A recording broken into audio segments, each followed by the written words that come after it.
miércoles 5 de enero del 2022. Bienvenidos amigos televidentes a la emisión estelar de Telediario.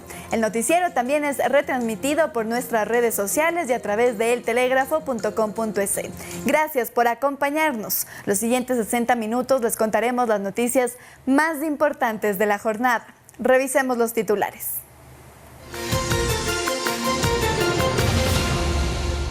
Primeros beneficiados del programa de crédito al 1% en La Tacunga, entre ellos mujeres indígenas campesinas de comunidades de Cotopaxi. Quito seguirá en alerta naranja y con aforo del 50% en las dependencias públicas. Así lo resolvió el COE cantonal al acogerse a las resoluciones del gobierno. Un 4% de crecimiento económico impulsa la reactivación del país. Según las cifras del Banco Central, el consumo de los hogares fue el motor principal. En deportes, el gobierno de Canberra revoca la visa al número 1 del tenis, Novak Djokovic, en el Abierto de Australia. Y en lo internacional, el presidente Pedro Castillo es investigado por la Fiscalía peruana por un presunto acto de tráfico de influencias en medio de la crisis de contagios en ese país.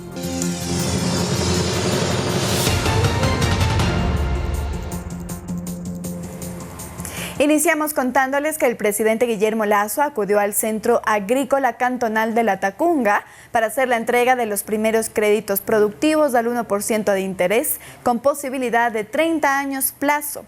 En el acto, los agricultores agradecieron la iniciativa y enviaron un mensaje. El presidente Guillermo Lasso participó en la primera entrega de créditos de Ban Ecuador a mujeres que se dedican a la agricultura como parte de las acciones que emprende el gobierno para la reactivación económica. Este proyecto genera empleo y dinamizará las economías locales alrededor de nuestro país. El jefe de Estado hizo la entrega oficial a 20 personas de cheques simbólicos de los créditos que se les adjudicará con montos de $500 a $5.000. Así se ratificó lo ya anunciado, la emisión de préstamos otorgados por Ban Ecuador a 30 años plazo e interés del 1%. Te va a permitir reactivar tu negocio con tranquilidad, sin apuro, para que puedas generar empleo, para que sueñes en grande y para que puedas lograr y alcanzar estos sueños. Según se explicó en el acto, los préstamos estarán disponibles para los ecuatorianos con una tramitología sencilla en la que se recibe el dinero en tan solo 2 días, con presentar la cédula y el plan de negocio. Los primeros créditos fueron entregados a un grupo de mujeres que se dedican a la producción de lácteos.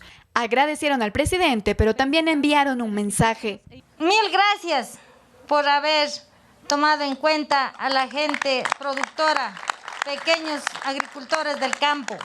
Y pedir, señor presidente, señor gobernador, de que sea tomado en cuenta a los pequeños agricultores que trabajamos en el campo con la leche.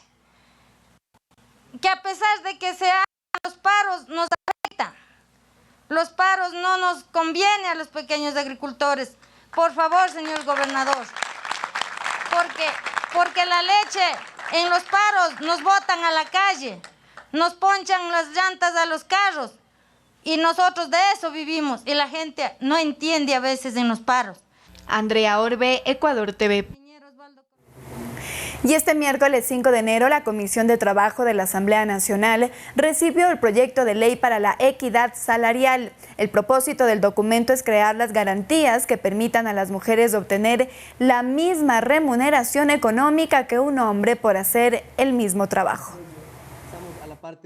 La Comisión de Trabajo de la Asamblea Nacional recibió este día para su conocimiento y discusión el proyecto de ley para la equidad salarial presentado por la asambleísta Diana Pazley, con el cual se pretende lograr que ya no exista más la brecha entre los sueldos de los hombres y mujeres, situación que estaría impidiendo el acceso a la seguridad, salud y educación de muchas mujeres en el país. En la comisión, luego de apoyar el tratamiento del proyecto, también coincidieron en que la inequidad en los salarios es una discriminación. No podemos seguir promoviendo una sociedad en la que el 50% de su población es discriminada y afectada en sus ingresos por el simple hecho de ser mujeres. En los argumentos presentados por la asambleísta Pazley aseguró que la brecha salarial en el mundo está en el 16%, mientras que en el Ecuador esa cifra es del 20%. 20%, que para una mujer significa el poder acceder a un seguro de vida, o mejor calidad de alimentos, o acceder a una mejor educación para sus hijos, o acceder tal vez a vivienda propia. El proyecto de ley tuvo apoyo entre los asambleístas miembros de la Comisión de Trabajo, quienes incluso encontraron coincidencias en futuros proyectos que serán presentados a la comisión. El de la igualdad salarial y el empleo justo, que tiene muchísimas coincidencias con el del asambleísta Pazley,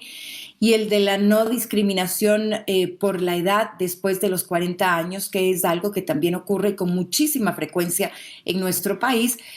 Las mujeres en este país somos frecuentemente discriminadas, pero este tema de lograr una equidad de trabajo o una equidad salarial, pues nos ayudará mucho a salir adelante. El proyecto será tratado en la comisión en las próximas semanas, previo al envío del documento al Pleno de la Asamblea Nacional. Darío Javier López, Ecuador TV.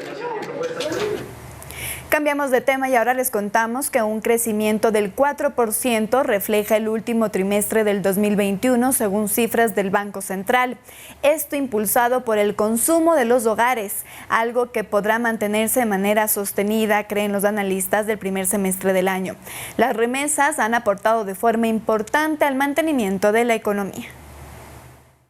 Según cifras del ex instituto emisor, este 4% de crecimiento económico es básicamente impulsado por el consumo de los hogares, que es el dato más relevante del 2021, según el gerente general. Este componente representa el 60% del Producto Interno Bruto. Esta recuperación se debe principalmente a que el mercado laboral ha mejorado, el empleo adecuado, y entonces eso, digamos, genera mayor consumo. El crédito también se ha reactivado con mucha fuerza.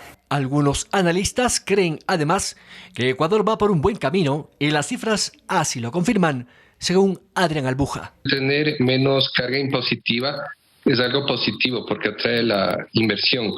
Uno de los grandes problemas para Ecuador para atraer la inversión extranjera directa es justamente la alta carga impositiva. Entonces, a largo plazo es una medida que va en la dirección correcta. Lo cierto es que la inversión del 2021, con más de 2.600 millones, logrados sobre todo en el segundo semestre del año, impacta en el crecimiento, como lo dijo el presidente el pasado día lunes, que además proyecta una inversión en 4 años de 30.000 millones de dólares. Un portafolio de inversiones de cerca de 30.000 millones de dólares para los próximos 4 años de gobierno, con el propósito de atraer inversión extranjera en el desarrollo de nuevos proyectos en hidrocarburos, en minerales, en energía, en infraestructura, en telecomunicaciones.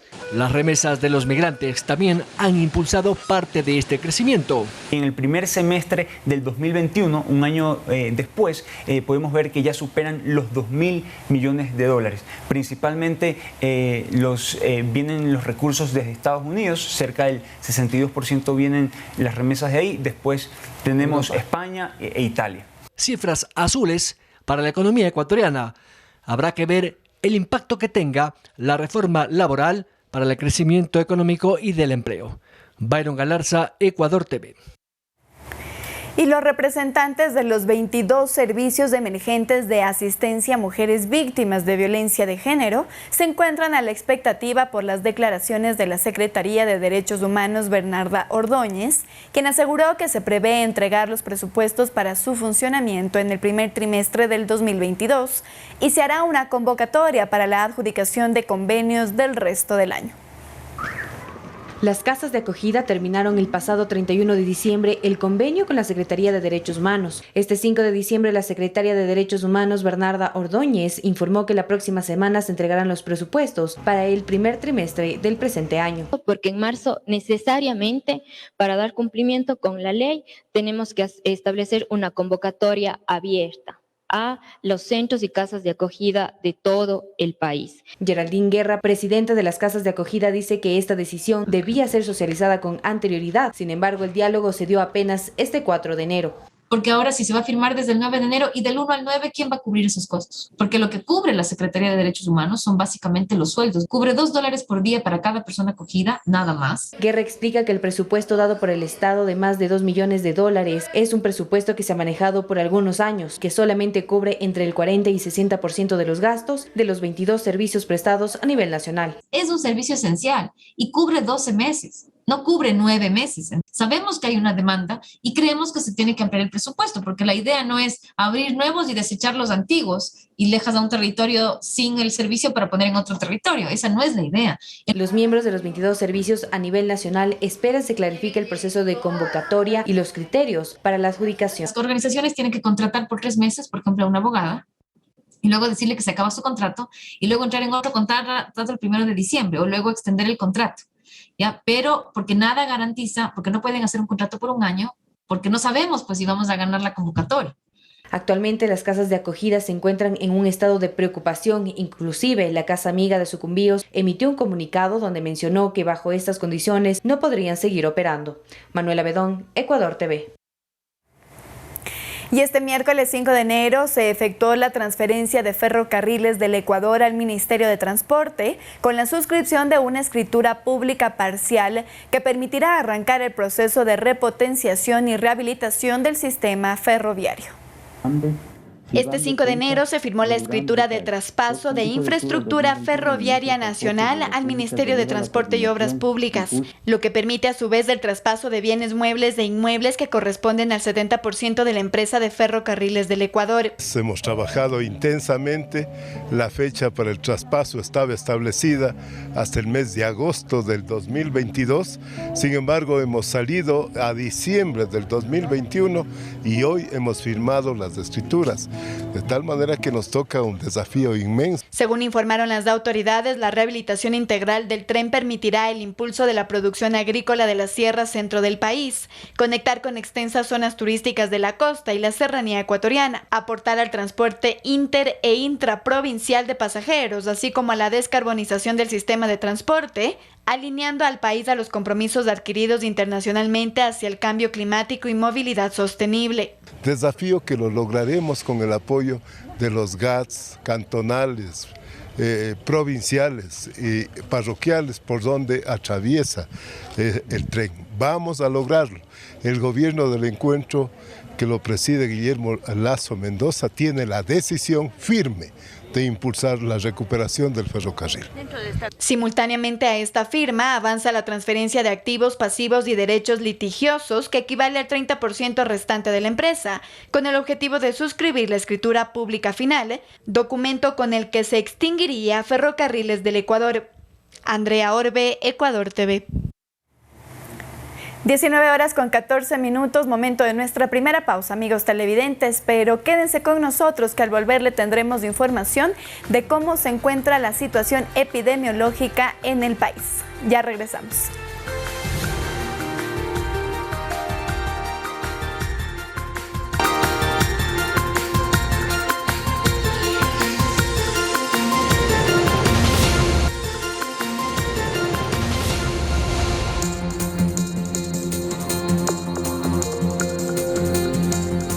Seguimos con más información. El Ministerio de Ambiente se pronunció frente al consumo de proteína proveniente de animales silvestres en un reality show, ya que esto podría incitar la compra y consumo de especies en peligro de extinción o sus elementos constitutivos. El Ministerio de Ambiente y Transición Ecológica rechazó la incitación de compra o consumo de especies silvestres en referencia a las imágenes que circularon de un reality show ecuatoriano que se filma en el exterior. Así lo expresaron en su cuenta de Twitter luego de que se haya realizado platos con carne de tiburón, capibara, cocodrilo y venado. Por su parte, Carlos Eduardo Correa, ministro de Ambiente de Colombia, donde se grabó el programa, en su cuenta de Twitter comunicó que junto a la Fiscalía de su país están verificando la veracidad de la información sobre la utilización de los subproductos de fauna silvestre. En ambas naciones está penado el uso, tráfico y comercialización de fauna silvestre. Los delitos contra la flora y fauna son penados de 1 a 3 años de cárcel según el artículo 247 del Código Orgánico Integral Penal. Además, el Código Orgánico Ambiental sanciona estas prácticas ilegales con hasta 200 salarios básicos unificados. El tráfico de fauna silvestre es una problemática que acrecienta la amenaza de las especies del país y que la cacería indiscriminada, el transporte de carne o elementos constitutivos, su comercio, consumo, entre otras actividades ilegales, afectan a los ecosistemas. Según cifras oficiales, durante el 2021 se efectuaron 527 operativos de retención y rescate de fauna silvestre. En 12 oportunidades se siguió un proceso penal contra los presuntos responsables. Manuela Bedón, Ecuador TV. Y es momento de dar paso a nuestro segmento Doctor 7, donde esta semana estaremos abordando la diabetes de esta enfermedad.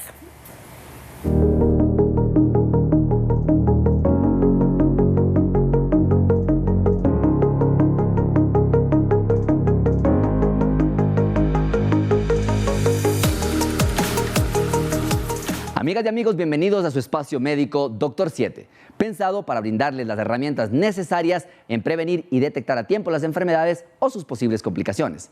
Soy el doctor Carlos Nieto, médico internista, y les invito a acompañarnos para conocer más sobre el diagnóstico adecuado de la diabetes mellitus. Varios de los factores de riesgo a tomar en cuenta en el diagnóstico son sobrepeso u obesidad, si tiene más de 45 años, antecedentes familiares de diabetes, si tiene el paciente la presión alta o si los niveles de colesterol HDL, llamado colesterol bueno, están bajos, así como los niveles de los triglicéridos bastante altos. Si hay antecedentes de diabetes gestacional o la llamada del embarazo, así como inactividad física, síndrome de ovario poliquístico o si tiene zonas de piel obscuras alrededor del cuello o de las axilas llamadas acantosis nigricans. Con los criterios de la Asociación Americana de Diabetes de diciembre del 2020, tu médico tomará en cuenta lo siguiente: un valor de azúcar en sangre en ayunas igual o mayor a 126 miligramos sobre decilitro, donde el ayuno debe ser de al menos 8 horas. Azúcar en sangre 2 horas luego de haber comido, que sea igual o mayor a 200 miligramos sobre decilitro, o luego de una carga de glucosa de 75 gramos que se disuelve en agua. También se pedirá una hemoglobina glicosilada igual o mayor a 6.5%, que demostrará los últimos 4 meses de tu manejo del azúcar. Y en un paciente con síntomas clásicos de glucosa alta, cuando hay un valor aleatorio mayor de 200 miligramos sobre decilitro, ayudará para el diagnóstico. Te invitamos a seguir utilizando la información de este espacio de salud y que les permita conocer más acerca de esta importante enfermedad que, de no ser manejada a tiempo y de manera adecuada, puede tener complicaciones graves para nuestros pacientes. Por lo que les invitamos a acompañarnos en nuestro próximo segmento de Doctor 7 para seguir conociendo más de las enfermedades frecuentes de los ecuatorianos y porque nosotros seguimos atentos a tu salud.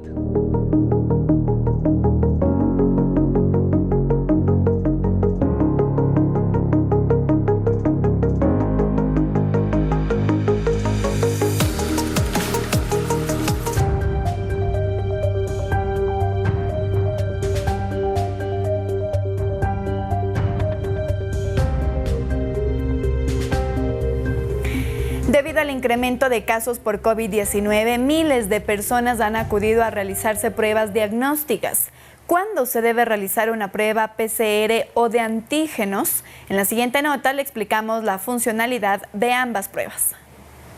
Uno de los métodos más utilizados en la detección del COVID-19 son los test de antígenos. Jimena Garzón, ministra de Salud, explica que este método de detección se recomienda que se realice el 5º día de contacto y cuando una persona presenta síntomas. Cuando una prueba de antígenos sale positivo, casi 100% probable que es un caso de COVID.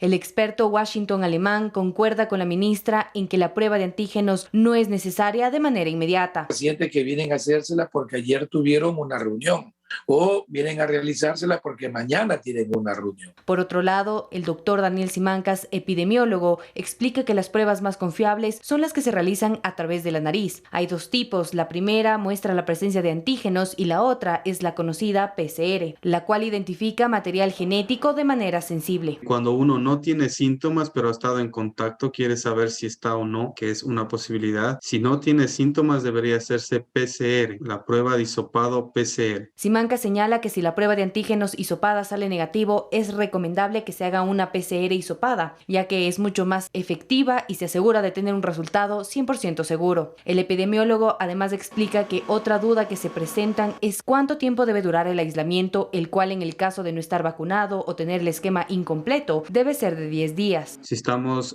completamente vacunados y no tenemos síntomas pero hemos estado en contacto, a los 7 días podríamos repetir una prueba de antígeno y regresar, por ejemplo, al trabajo o a la escuela de una manera más confiable o retirarnos la mascarilla. El Ministerio de Salud dispuso que quienes desean realizarse una prueba diagnóstica deben tener el pedido de un médico. Esto ante la falta de insumos de diagnóstico en medio de un repunte de casos. Manuela Bedón, Ecuador TV.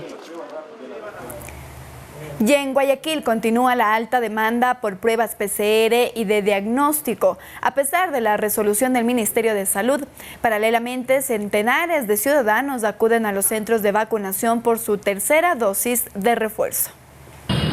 La ciudadanía en su mayoría aprueba el reciente alineamiento del Ministerio de Salud, en el que indica que la toma de pruebas PCR y de antígenos para la detección del COVID-19 se hará bajo prescripción médica de los profesionales públicos. Sería una buena opción para que así sea el médico mismo el que nos mande a hacer la prueba. Antes, por ejemplo, eran 4 personas, 5 personas, pero dígame, ahorita ya se ve demasiada gente. A mí la primera vez me dio el dengue y estaba pensando que tenía el COVID. ¿Quién lo diagnosticó? Un médico, sí.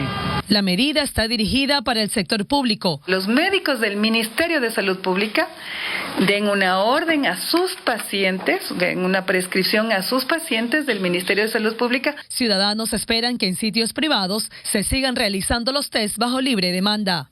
El punto está en que las personas vamos sin una receta porque realmente queremos cuidar nuestra salud. Preferimos ir directo a un laboratorio. La intención del anuncio es evitar el desabastecimiento de recursos e insumos para la detección del COVID-19.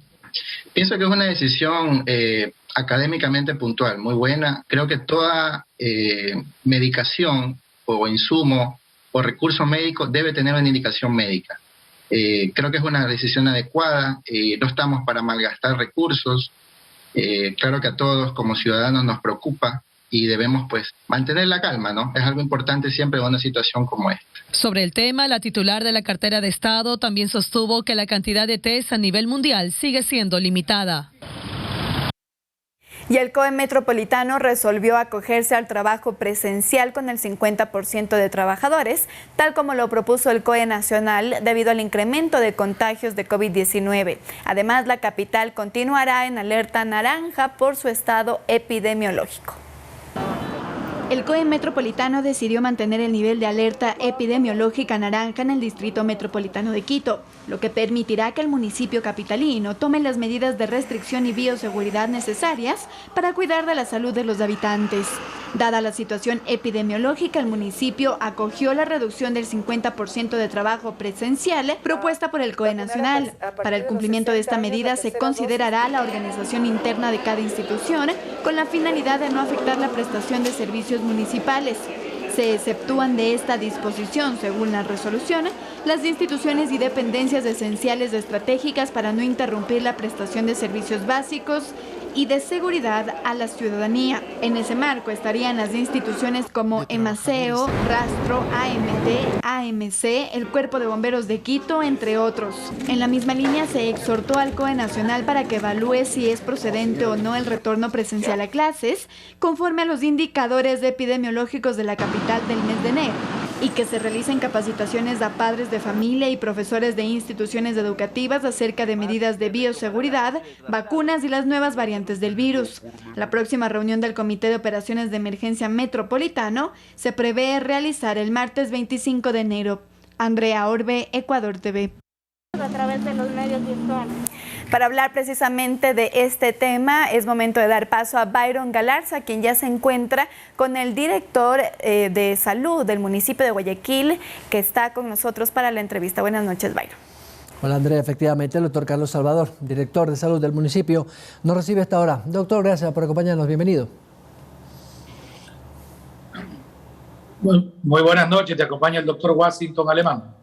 Doctor, ¿cómo está? ¿Cómo le va? Doctor, un poco para contextualizar. Los nuevos contagios en Guayaquil luego del feriado de fin de año ha generado evidentemente pues, un inusual incremento tanto de pruebas diagnósticas como también de atención hospitalaria, sobre todo en los dispensarios del municipio, del Sistema Público de Salud y del IES. ¿Qué cifras tiene usted a la actualidad? Bueno, lastimosamente lo que está ocurriendo en Guayaquil y en el país y en el mundo era algo esperable debido a todas las festividades que se llevaron a cabo para fin de año, los cuales facilitan la reunión de personas, y esto es lo que va también a llevar a un aumento en la transmisión. Es probable que en este momento gran parte de los ciudadanos que acuden a las unidades del municipio de salud, del municipio de Guayaquil, no solamente porque tienen síntomas, sino que gran parte de ellos no tienen ninguna sintomatología, sino que van a realizarse la prueba pensando en confirmar o descartar algo que estamos tratando de educar a la población.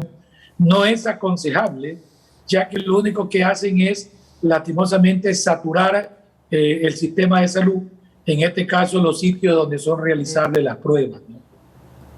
Doctor, por lo tanto, la situación epidemiológica podría ser más grave aún de aquí a unos 8 o 10 días cuando se reflejen los nuevos casos del feriado de fin de año. Bueno, en teoría, siempre que tú tienes feriados o días como el del fin de año, tienes que calcular después de 10 a 14 días el aumento de casos, y yo creo que estamos tratando de esperar cuál va a ser el pico de este nuevo brote que estamos viviendo en el país entero. Creemos que todavía vamos a tener un aumento de casos, y por eso que llamamos a la ciudadanía la responsabilidad de colaborar para tratar de poder cortar la transmisión y poder tratar de cortar, ¿no?, que los casos no sigan exponencialmente multiplicándose, ¿no? Doctor, la tasa de mortalidad también creo que ha tenido un incremento. ¿Tiene usted las cifras de la última semana del año y, bueno, lo que vamos del 2022? Mira, por suerte, entre comillas, podríamos decir que este es un virus que tiene una alta transmisión, pero las tasas de hospitalización y de mortalidad no están acorde al número de pacientes infectados. La tasa promedio de muertos en los últimos días se mantiene más o menos estable entre 5 muertos por día, y la tasa de hospitalizaciones en terapia intensiva, si bien han aumentado, pero no está saturado. Los hospitales hablan alrededor del 90% de ocupación de camas, pero todavía los hospitales tienen una capacidad para poder extender camas, que va a depender básicamente de la dinámica que la epidemia tenga, ¿no?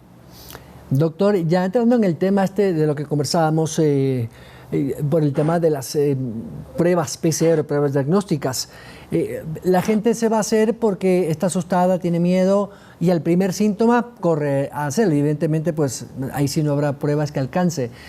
¿Cree usted que nos cogió desprevenido esto de no haber preveído desde el inicio de la pandemia el tener más pruebas de diagnóstico para diagnosticar, como lo hacen otros países que de promedio hacen entre 5 y 10 mil pruebas diarias?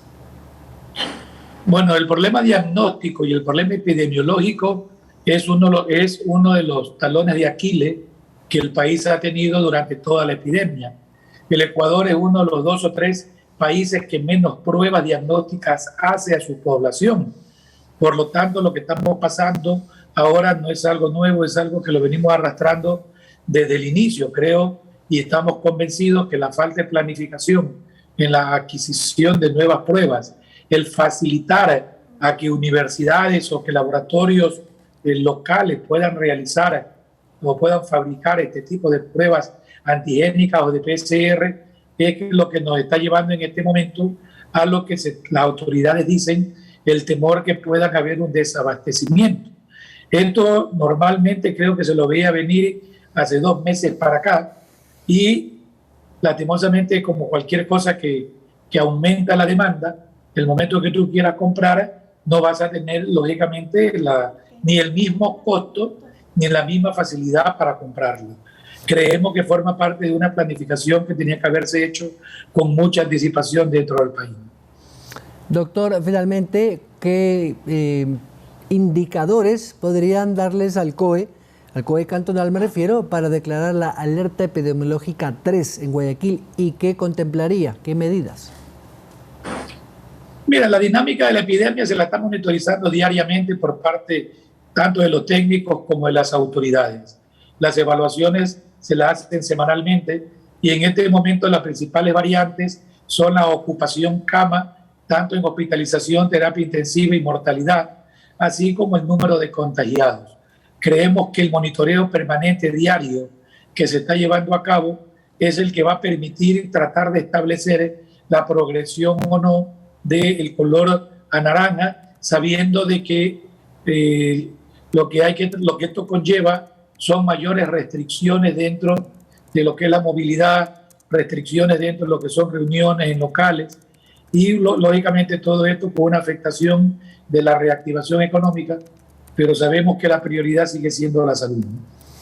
Y ojalá todos lo entendamos para seguir con las medidas de bioseguridad y no relajarnos, porque lamentablemente este es el reflejo de lo que sucedió los 2 feriados de diciembre. Muchas gracias, doctor Alemán. No, siempre a la orden, un placer y cuando desees para servirles. Gracias. El doctor Washington Alemán es director del Centro de Control Epidemiológico de Guayaquil. 19 horas con 34 minutos. Vamos a la pausa a rezar. Andrea tendrá más información y, por supuesto, los deportes.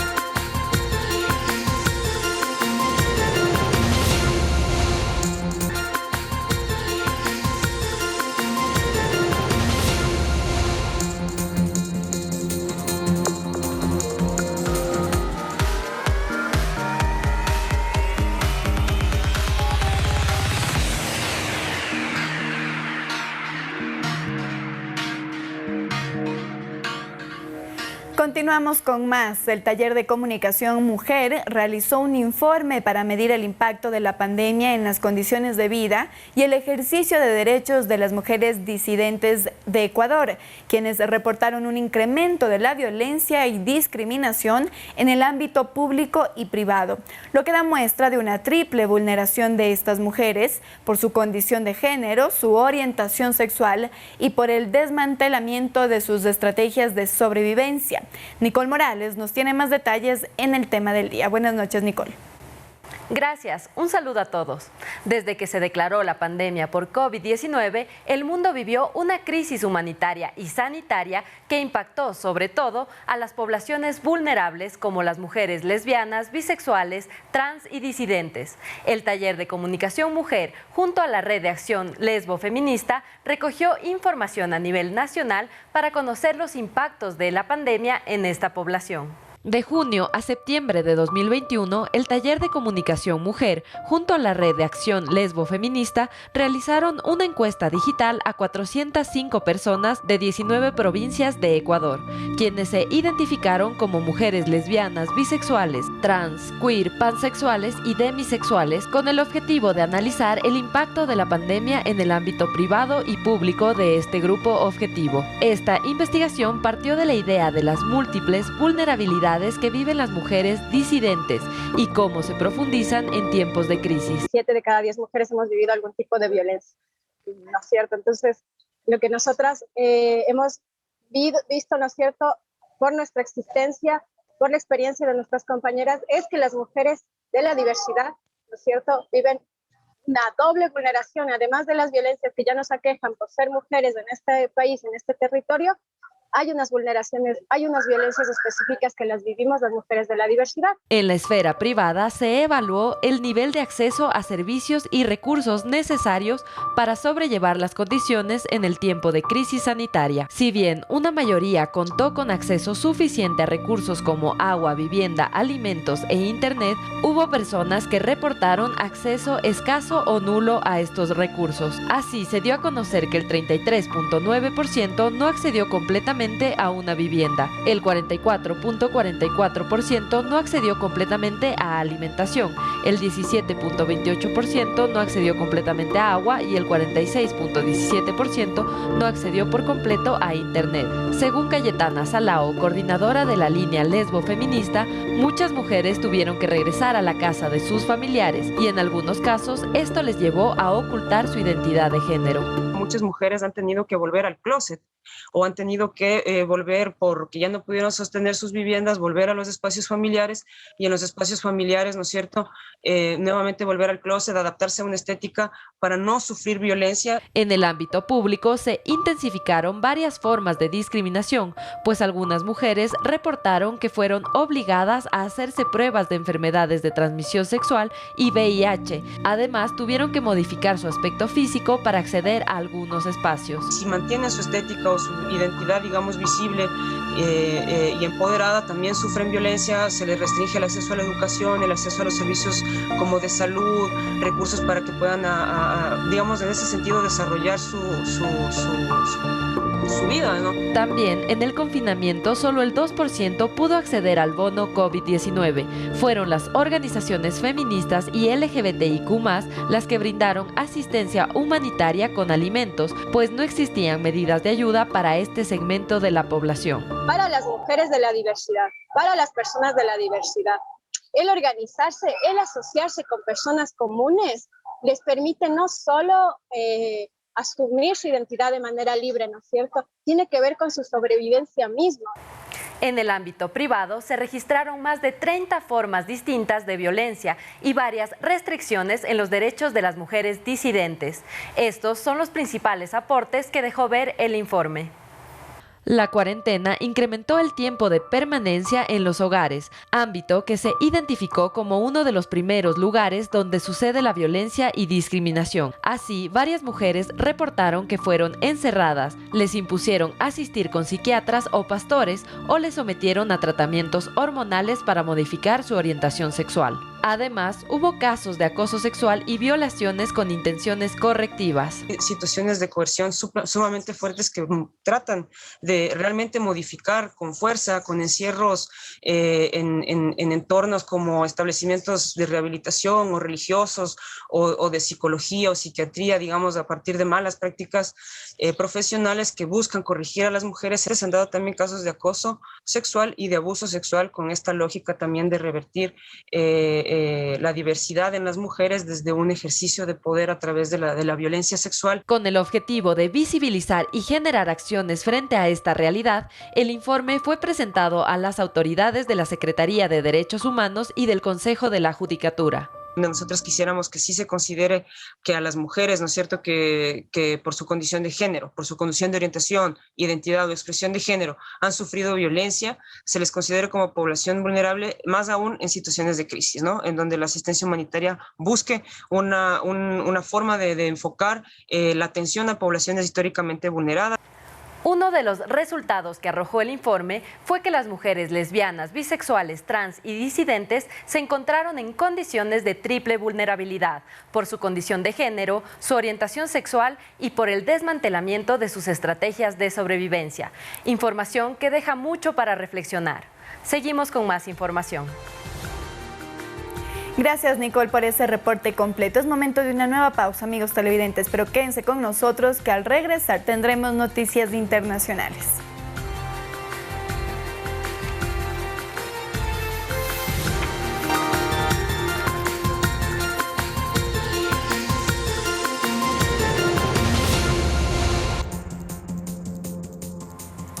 Las temperaturas árticas se extendieron por el centro de Estados Unidos tras una tormenta de nieve que ha causado la muerte a 5 personas y a miles de conductores atascados en autopistas.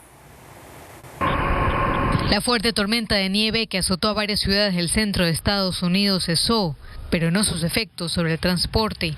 El hielo sobre la calzada provocó un accidente en cadena, con más de 20 vehículos involucrados, en la Patterson Plank Road, una carretera que atraviesa los condados de Passaic-Bergen y Hudson, en el noreste de Nueva Jersey. El aparatoso accidente dejó bloqueada la vía por al menos una hora. Afortunadamente no se registraron heridos. El gobernador de Nueva Jersey, Phil Murphy, declaró el estado de emergencia en 5 condados tras los efectos de la tormenta. Mientras que los conductores de esta importante autopista en las afueras de la capital de Estados Unidos relataron que estuvieron atrapados en sus autos durante más de 20 horas. Las autoridades cerraron un tramo de 86 kilómetros de la autopista I-95 que conduce a Washington, mientras intentaban despejar los carriles obstruidos por troncos de árboles, camiones inmovilizados, nieve y hielo. Muchos conductores que apagaron los motores o quedaron sin combustible abandonaron los autos para caminar en busca de refugio. El Servicio Meteorológico Nacional informó de acumulaciones de nieve de hasta 35 centímetros en las calles de Maryland, donde 3 personas murieron cuando su vehículo chocó con un quitanieves y 2 niños fallecieron como consecuencia de la caída de árboles. Esta mañana unos 271.000 usuarios permanecían sin suministro de energía eléctrica en Virginia y otros 30.000 en Maryland. El gobierno federal cerró sus oficinas en Washington, D.C. y los estados adyacentes decidieron suspender las actividades educativas en las escuelas. Partes de Alabama, Georgia, Carolina del Sur y Tennessee permanecen desde el lunes bajo aviso de tormenta invernal. La Fiscalía General de Perú investiga al presidente Pedro Castillo por presunto tráfico de influencias. Esta noticia y más le tenemos en el siguiente resumen internacional. La fiscal de la Nación de Perú, Zoraida Ábalos, abrió una investigación preliminar contra el presidente Pedro Castillo por los presuntos delitos de tráfico de influencias y colusión para favorecer empresas que se adjudicaron contratos con el Estado. La investigación responde a las reuniones que Castillo mantuvo en el Palacio de Gobierno y en una casa particular de la empresaria Karelyn López para que intercediera a favor del consorcio Puente Tarata 3, que se adjudicó la construcción de un puente en la selva central. Un militar colombiano retirado fue inculpado en Estados Unidos por su presunta participación en el asesinato del presidente haitiano Jovenel Moïse. Mario Antonio Palacios es señalado de formar parte de un grupo de unos 20 hombres que mató al presidente haitiano en su residencia de Puerto Príncipe en julio pasado. Si es declarado culpable, se expone a una pena de cadena perpetua. Palacios fue detenido en un aeropuerto de Panamá durante la escala de un vuelo procedente de Jamaica con destino a Colombia. La apertura de un juicio contra 5 ex paramilitares guatemaltecos por violencia sexual contra 36 mujeres indígenas mayas en los años 80 durante la guerra fue suspendida ayer y pospuesta para este miércoles por la ausencia del abogado defensor. El caso es emblemático, pues es apenas la segunda vez que un hecho de violencia sexual contra mujeres indígenas durante el conflicto armado interno será juzgado ante los tribunales guatemaltecos. Al menos 13 personas murieron este miércoles en el incendio de una vivienda en Filadelfia, 7 de ellos menores. El responsable de los bomberos confirmó que al menos 8 personas lograron escapar de las llamas. El incendio se originó en la segunda planta de un edificio de 3 pisos. En total, 26 personas vivían en el inmueble, que pertenece al servicio de vivienda de la ciudad. Amigos televidentes, con esto nos despedimos de la emisión estelar de Telediario. Que tengan todos una excelente noche.